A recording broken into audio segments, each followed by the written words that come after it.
మన ప్రభు అయిన రక్షకుడైనటువంటి యేసుక్రీస్తుల వారి పేరిట మీ అందరికీ నా యొక్క శుభాభి నిండు వందనాలు తెలియజేస్తూ ఉంటున్నాను. ఈరోజు దేవుని యొక్క వాగ్దానము ఆదికాండము 34వ అధ్యాయము 15వ వచనము. నా యజమానుని బహుగా ఆశీర్వదించను గనక అతడు గొప్పవాడాయను.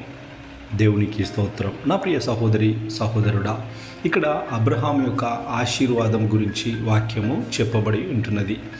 ఎలా అనగా మరి విశ్వాసానికి తండ్రి అయినటువంటి అబ్రహాము ఆత్మీయంగానే కాదు కానీ ఆయన శారీరకంగా కూడా ఎంతగానో ఆశీర్వదించినట్టుగా మనము చూస్తూ ఉంటున్నాము. అందరూ చాలామంది చెప్తూ ఉంటారు, దేవుడు ఆత్మీయంగానే ఆశీర్వదిస్తాడు, పైన వాటిని వెతకాలి అని.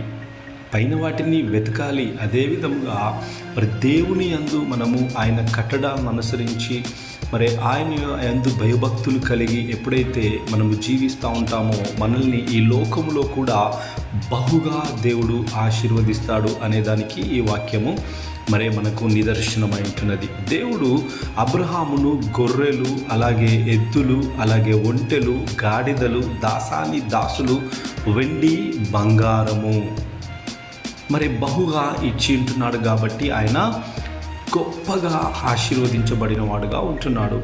ఆయన ఆత్మీయంగానే ఆశీర్వదించబడినాడా? ఆశీర్వదించబడి ఉన్నాడు. అదేవిధముగా లోకానుసారంగా కూడా ఆశీర్వదించబడి ఉంటున్నాడు. మనమందరము అబ్రహాము సంతానమై ఉంటున్నాము కనుక ఈ అబ్రహాం యొక్క ఆశీర్వాదాలు నీవు నేను పొందుకునేదానిగా ఉన్నావు అని నేను ప్రభు పేట మనవి చేస్తూ ఉంటున్నాను. విశ్వాసానికే తండ్రి అయినటువంటి అబ్రహాముకు ఆశీర్వదించినప్పుడు నిన్ను నన్ను కూడా దేవుడు ఆశీర్వదిస్తాడు. ఎందుకంటే అబ్రహాము సంతానం